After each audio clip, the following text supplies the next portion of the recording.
Mathew Knowles just self-destructed on live television, and the entire internet watched it happen in real time. People aren't just talking about this, they are floored, because the father of the most powerful woman in music just stood up in front of a camera and tried to erase the woman who made everything possible, and the blowback is nothing short of catastrophic. He thought he was flexing. He thought he was shutting down a conversation. What he actually did was light a fuse, and that explosion, it is nowhere near done. Everyone believed they had the Knowles story figured out. Mathew managed Destiny's Child. Beyoncé ascended to global domination. The family triumphed. Roll the credits. That was the polished version, the press-friendly summary, the fairy tale. But then this Pix11 interview happened. Brief, tense, and absolutely savage, and the whole facade shattered in seconds. Because the outrage wasn't about a single remark, it was about everything that remark exposed. 15 years of bitterness, 15 years of buried receipts, 15 years of a family projecting unity while crumbling behind closed doors. Now, with memoir bombshells, Reddit investigations, and fan-compiled timelines flooding the internet, the entire narrative is twisting into something no one saw coming.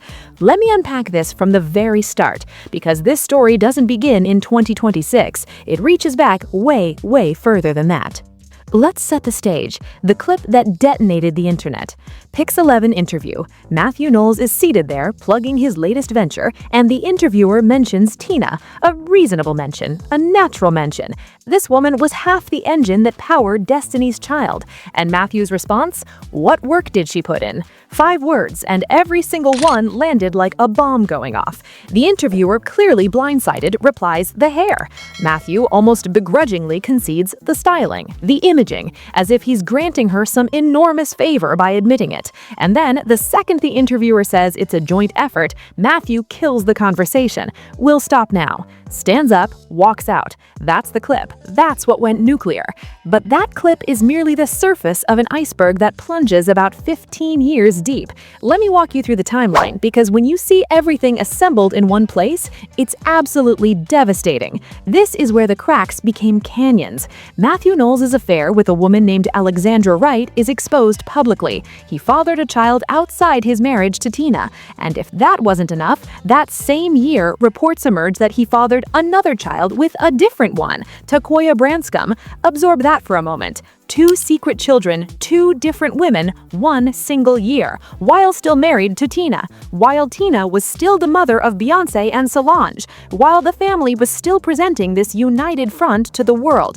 And here's where the story gets even more explosive. Beyoncé fires her own father as her manager, her own father. And this wasn't some polite, let's explore new directions arrangement. Reports from that era, supported by court documents filed in a Texas district court, allege that Live Nation flagged concerns about financial mismanagement. The term people used, sourced from legal filings, not tabloid gossip, was embezzlement.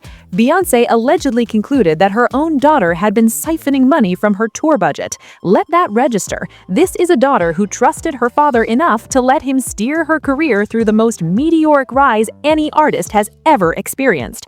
And she arrived at a place where she believed he was stealing from her.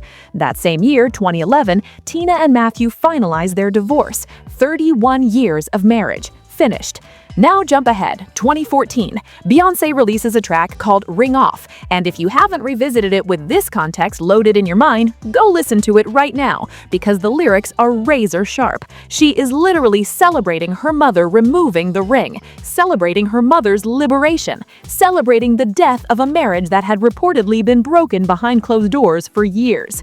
Lemonade drops. The entire world zeroes in on Jay-Z's alleged infidelity, and rightfully so. That album is a masterpiece of emotional reckoning, but buried within it is a track called Daddy Lessons, and the lyrics include "You remind me of my father." Fans and critics widely read this as Beyoncé drawing a direct connection between the infidelity she watched her father commit and the patterns she was now confronting in her own marriage. Generational wounds, cyclical betrayal, all of it pressed into vinyl. Tina Knowles publishes her memoir, Matriarch, and this book detonated revelations that even die-hard followers of this family never anticipated. Tina discloses that Mathew cheated on her from their first year of marriage. Not the middle, not after the fame corrupted him, the first year. She also reveals something staggering. After the divorce, she secretly went back to dating Mathew, and when Solange discovered it, according to Tina's own account, Solange cussed her out, nearly confronted Mathew physically. Solange, the enforcer, that's always been her role. But we'll circle back to that. And then 2026, this year, Mathew announces a Destiny's Child Reimagined tribute tour featuring cover singers. Not Beyoncé, not Kelly Rowland, not Michelle Williams. Cover singers. He's monetizing a brand he still partially controls, and we'll dig into those ownership rights because that is a critical piece of this puzzle, without any of the actual artists who made it legendary. And then the Pix11 interview surfaces. What work did she put in? Users on Reddit, specifically the r/Fomois subreddit, which has essentially become a tribunal for celebrity accountability, began connecting the dots instantly. One user highlighted that Mathew still retains significant rights to Destiny's Child name and trademarks. Their exact words: "The reason I don't think Destiny's Child will reunite is because he still owns a lot of their music." Another user stated it plainly: "He's broke and the well is dry." This isn't a man who stumbled through a bad interview. This is a man watching an empire he helped construct worship the woman he couldn't remain faithful to. And that bitterness, it didn't seep out, it detonated. Now, let's dissect the motive because this is where every piece snaps into place. Why would he say that? Why would he sit on national television and attempt to discredit the mother of the most famous woman on the planet? It's envy, pure and undiluted. Mathew Knowles has been grappling with a severe erosion of relevance for years now. His manager title? Stripped. His access to the inner circle? Revoked. He transitioned from being the architect of the dream to the man peering at it through the window. Consider this. He walked away from his corporate career at Xerox to manage the girls back in the day. That's the origin story he loves to recite. But that decision made Tina the sole provider. She operated her salon, Headliners. She was bankrolling the dream. They downsized their home. They shared a single car. And when the industry slammed doors in their faces, when elite fashion houses refused to dress country girls from Houston, Tina didn't grovel. She drove to the fabric store. The internet answered Mathew's question for him. What work did she put in? She put in every single stitch. She crafted the camouflage ensembles, the denim sets, the glitter, the coordination. She pioneered what people are now calling the Tina method, outfitting a group in a unified theme while giving each member a distinct visual identity. It became the standard. Every girl group that followed borrowed from Tina. But back then, critics dismissed it as tacky. Mathew likely believed that too. But now, those tacky creations are displayed in museums. They are cited on high-fashion runways. Tina is being recognized as a visionary, and Mathew, he's operating a cover act. That kind of dissent stings differently. You have Tina, who is now a cherished cultural figure, Mama Tina, launching prestige haircare brands, authoring bestsellers, being embraced by the culture, and you have Mathew legally maneuvering to exploit the name Destiny's Child with strangers because his own family won't share a stage with him. r/Fomois user captured it perfectly. Tina's outfits had a huge impact on Y2K fashion. Without Tina, there would be no Beyoncé. Meanwhile, Tina addressed his disrespect with pure elegance. She didn't lash out, she didn't book an interview, she simply reposted a fan-compiled video documenting her contributions. No caption necessary, just receipts. The Shade Room characterized it as a discreet yet pointed response. Stack all of that together, and it reads like the textbook formula for a narcissistic collapse. He watches her flourishing. He watches the public rallying behind her. He watches the historical record being revised to give her the recognition she earned, and he cannot tolerate it. He attempted to gaslight the world into believing she was merely the wife, but the world possesses the footage. The world witnessed the sewing machine. The world documented the sacrifice.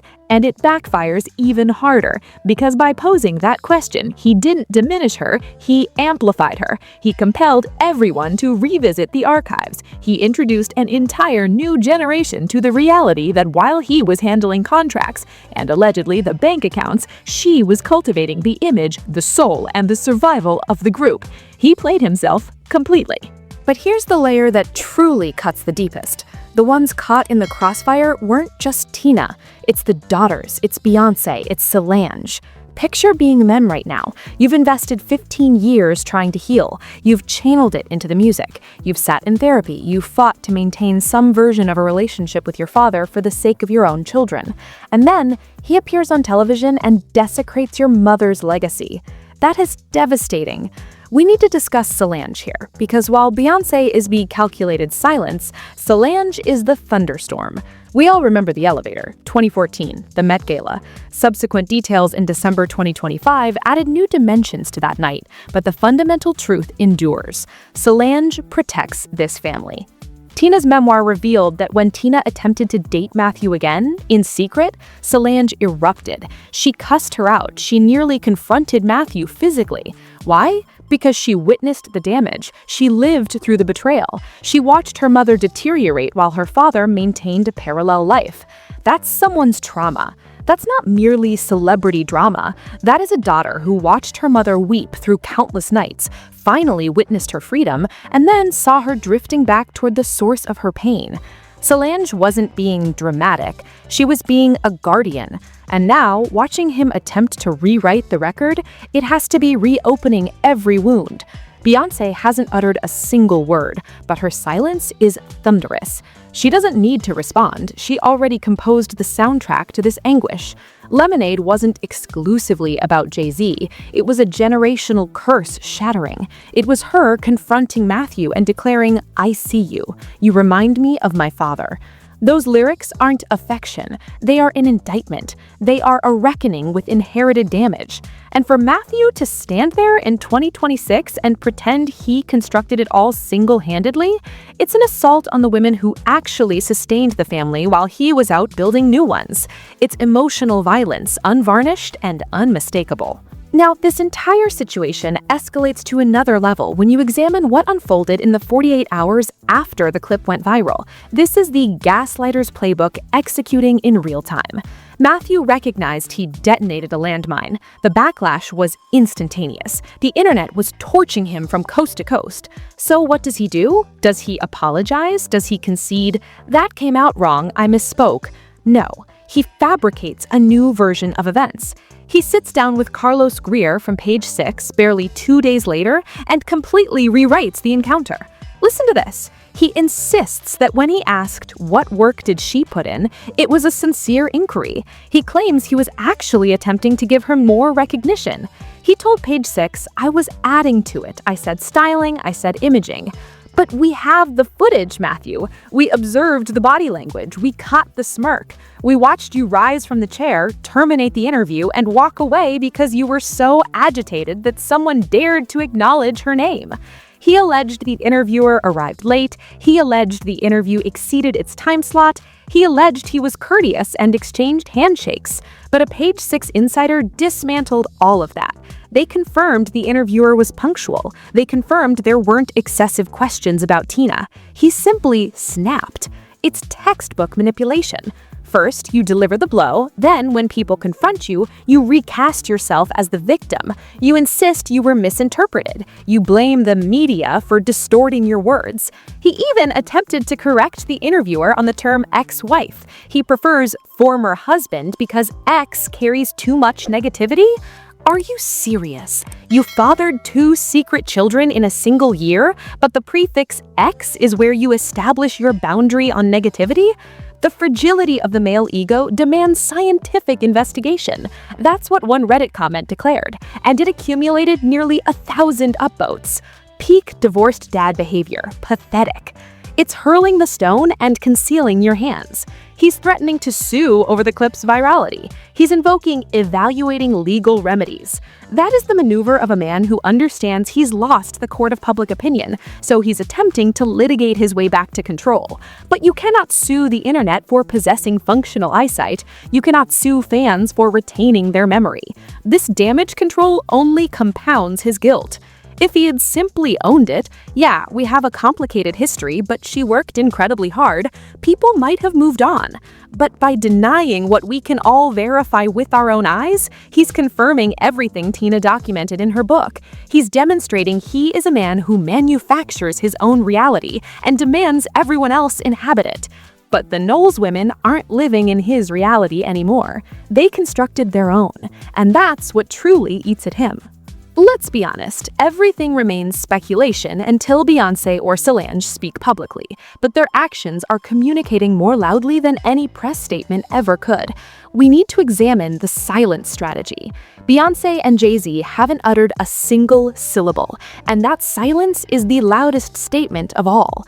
In previous years, when things were amicable, or at least civil, you'd see the occasional family photo, you'd see the Happy Father's Day post. Now, absolute silence.